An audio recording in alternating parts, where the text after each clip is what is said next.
அஸ்ஸலாமு அலைக்கும். இன்னைக்கு ராபியா குக்கிங்கில் என்ன செஞ்சுருக்கோம் அப்படின்னு பார்த்தீங்கன்னா சீஸ் பால் தாங்க செஞ்சுருக்கோம். வாங்க இது எப்படி செய்கிறது அப்படின்னு சொல்லிட்டு இப்போ பார்க்கலாம். இப்போ சீஸ் பால் எப்படி செய்கிறது அப்படி சொல்லிட்டு பார்க்கலாம். நான் வெங்காயம், வேக வச்ச உருளைக்கிழங்கு, மல்லி இலை, துருவின சீஸு, அதுக்கப்புறம் கட் பண்ண சீஸு, அடுத்து பிரெட் கிராம்ஸு, அடுத்து மைதா பேஸ்ட்டு. இப்போ இது எல்லாத்தையும் எடுத்திருக்கேன். இப்போ இது எப்படி செய்யறது சொல்லிட்டு பார்த்துடலாம். நான் ஒரு பேன் எடுத்திருக்கேன். இதில் ஒரு வெங்காயம், பெரிய வெங்காயமாக பல்லாரி வெங்காயம் 1 இல்லை 2 மீடியம் சைஸ் எடுத்துக்காங்க. நல்லா பொடியாக நறுக்கிக்கோங்க. இதை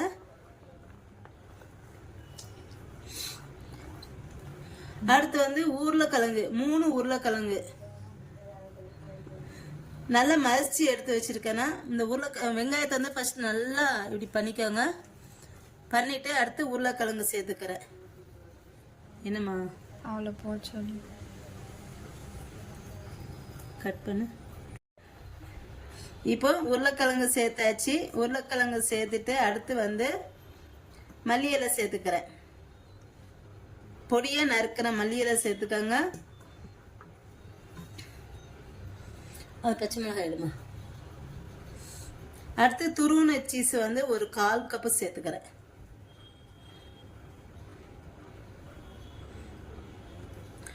அடுத்து பச்சை மிளகாய் ஒரு 4 பச்சை மிளகாய் பொடியை நறுக்கிக்கிறேன், அதையும் சேர்த்துக்கிறேன். அடுத்து இதில் சரி, இப்போ இதில் சில்லி ஃப்ளேக்ஸ் 1 ஸ்பூன் 1.5 ஸ்பூன் சேர்த்துக்கிறேன். அடுத்து பிரெட் கிராம்ஸ் சேர்த்துக்கிறேன். இப்போ தேவையான உப்பு சேர்த்துக்கலாம். இப்போ தேவையான உப்பு சேர்த்துக்கிறேன். அடுத்து மிளகுத்தூள் சேர்த்துக்கிறேன்.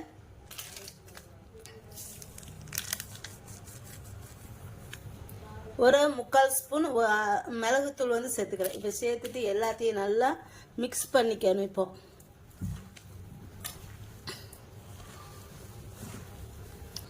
பாருங்க நல்லா பிசைஞ்சாச்சு. இப்போ ஒரு உருண்டை எடுத்துக்கலாம். இந்த மாதிரி ஒரு உருண்டை எடுத்துக்கோங்க. இது நல்லா இந்த மாதிரி உருட்டிட்டு இப்போ இது நடுவில் ஒரு சீஸ் வச்சுக்கலாம். இது பாருங்க இந்த மாதிரி ஒரு சீஸ் வச்சு திரும்ப இந்த மாதிரி இதை உருட்டிக்கணும்.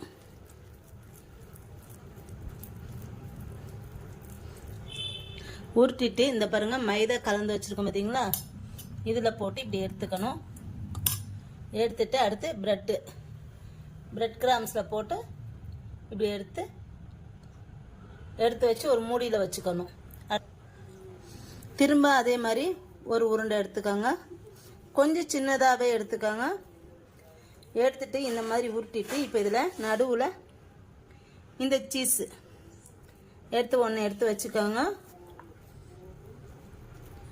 வச்சுட்டு இப்படி இந்த மாதிரி உருட்டிக்கோங்க.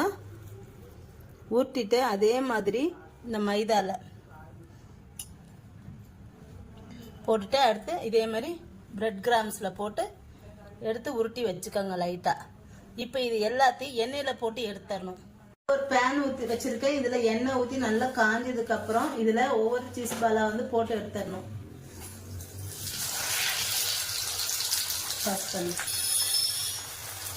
மீடியம் ஃப்ளேமில் வச்சு பொரிச்சு எடுத்துக்கோங்க. மீடியம் ஃப்ளேமில் வச்சு இது பண்ணுங்க. ஏன்னா பிரெட் கிராம்ஸ் இது பண்ணியிருக்கனால சீக்கிரம் கரிஞ்சிடும். அதுக்காண்டி இப்போ பாருங்க இந்த மாதிரி கோல்டு கலரில் வந்தோடனே இதை எடுத்துடணும்.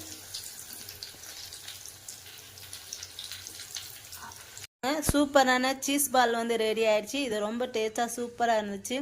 கண்டிப்பாக நீங்களும் ட்ரை பண்ணி பார்த்துட்டு எப்படி இருக்குது சொல்லுங்கள். என்னோட இந்த வீடியோ உங்களுக்கு பிடிச்சிருந்தா லைக் அண்ட் கமெண்ட் ஷேர் பண்ணிக்கோங்க. என்னோட சேனலை மறக்காமல் சப்ஸ்கிரைப் பண்ணிக்கோங்க.